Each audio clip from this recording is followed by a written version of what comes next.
Marlène Schiappa, chef de file du féminisme et non-binarisme institutionnel français, prouve une fois de plus son inutilité et incohérence. En effet, une femme persécutée pendant longtemps par son ex-mari, désormais décédé, assassin de gendarme, lui-même ayant connu une formation militaire conséquente, avait appelé à l'aide, avait appelé au secours celle qui aujourd'hui se considère comme étant la primo-défenseuse du droit des femmes. Le féminisme, une fois de plus, ne sauve pas les femmes, mais les enfonce, ou tout du moins, les laisse crever, les laisse souffrir dans l'oubli, concernant bien sûr celles qui vivent de véritables drames quotidiens.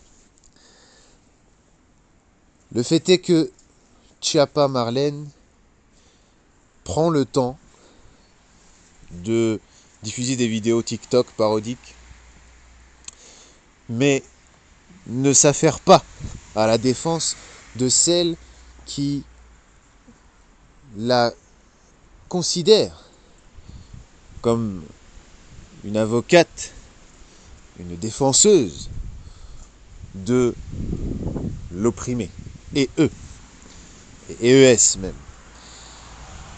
Donc aujourd'hui, encore une fois, nous allons entendre de grands discours, de grandes palabres prononcées par les donneurs de leçons, prononcées par ceux qui prennent à bras le corps la symbolique de la liberté, mais qui n'en appliquent nullement, ne serait-ce que les fondements. Ceux qui ne veillent aucunement à l'application de ces fondements. Nous avons un président, un premier ministre, un ministre de l'Intérieur qui luttent contre le séparatisme islamiste, pseudo-séparatisme, car aujourd'hui, ceux qui sont écartés de la scène publique, ceux qui subissent les gels financiers, ceux qui subissent une véritable chasse à l'homme aujourd'hui, sont des islamo-démocrates d'idéologie frériste, pour certains qutbistes, de Seyyid Qutb, et qui ne représentent pas le plus grand danger pour la France et en réalité ne représentent aucun danger pour la philanthropie dirigeant la France. De quelle philanthropie est-il question? De la philanthropie globaliste dont la présidence est tenue par l'Open Society de George Soros. Ceux-là même qui ont défendu l'antiracisme du clan Traoré via le comité pour Adama et qui ont amené Assa Traoré, que Dieu la guide, à faire la une du Time. En effet, Oussama Ben Laden, connu du temps de la guerre contre les Russes, un traitement médiatique semblable. Il était présenté comme un héros. Mais dès lors qu'il se retourna contre les États-Unis, et cela lui appartient, avec l'ensemble des dérives, des déviances et des exactions commises par les groupes s'affiliant à son idéologie, il fut donc jeté en pâture. Assa Traoré, que Dieu la guide, devrait justement tirer leçon de tout cela. Le fait qu'elle soit invitée sur tous les plateaux, le fait qu'elle fasse la une du Time, qu'elle puisse encore imaginer qu'elle est libre, que c'est une héroïne africaine, non. Également pour Schiappa. Schiappa aujourd'hui ne représente en aucun cas le féminisme historique. Olympe de Gouges faisait preuve d'un certain respect, d'une certaine révérence envers le clergé, malgré le contexte révolutionnaire durant lequel elle vécut. Les féministes actuels, malheureusement, le féminisme est rongé par le féminisme. Le féminisme. Le féminisme des fémènes. Et non pas le féminisme véritable qui se présente comme défenseur, comme militant pour l'affirmation des femmes en tant que telles, en tant qu'individus à part entière.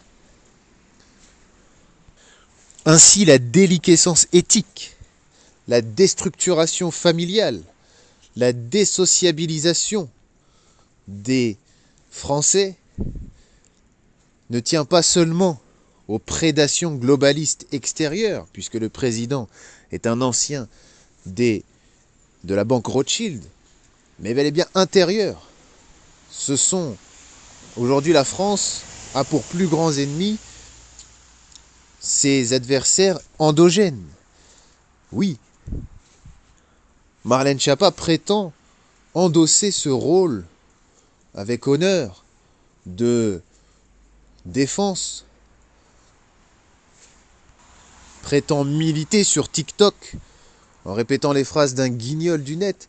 Je crois que la question est vite répondue, ou plutôt salut jeune entrepreneur, bref. Ce sont des guignols qui dirigent la France. Des guignols que le maréchal Pétain ou le général de Gaulle auraient nettoyés.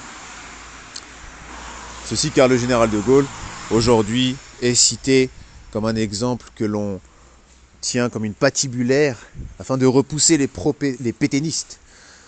Ceci dit, c'est bien sous de Gaulle qu'il y eut, ou du moins, c'est bien durant la résistance et à la fin de la résistance, et même durant la libération, que des femmes furent tondues, comme dans l'Ancien Testament.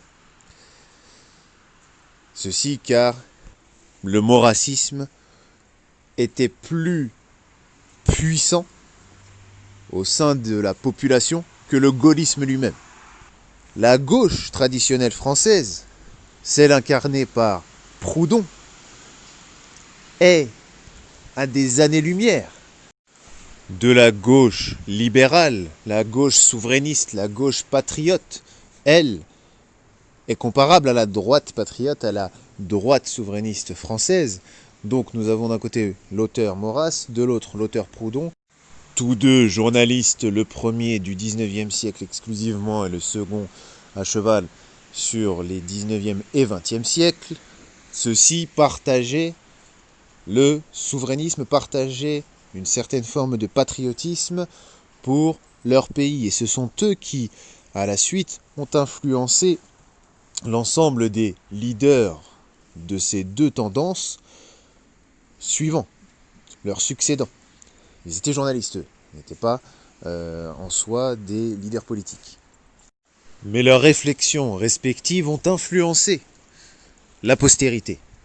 Ainsi, de nos jours, il n'y a plus ou quasiment plus de représentants de ces tendances, de représentants réels qui arrivent à pallier avec l'actualité, qui arrivent à ne pas reproduire les erreurs, justement, des dirigeants passés, des meneurs politiques passés, et qui s'imprègnent, tout en s'imprégnant de leur esprit souverainiste,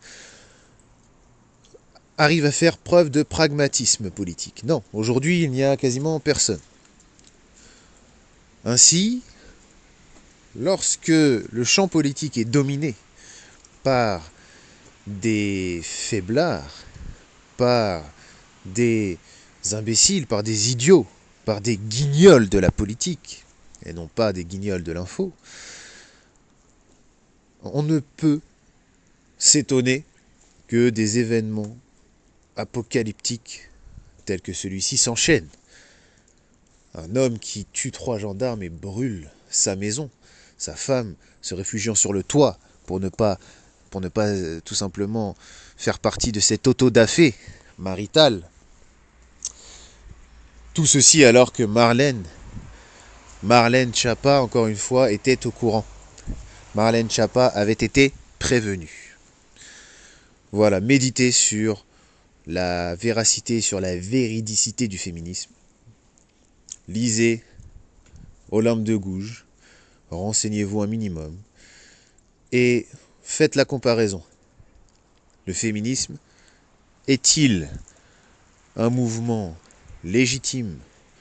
Est-il une forme de volonté traditionnaliste de rétablir un certain matriarcat comme celui observé en Afrique, dans certains pays d'Afrique bien sûr, ou une énième hérésie purulente du post-modernisme?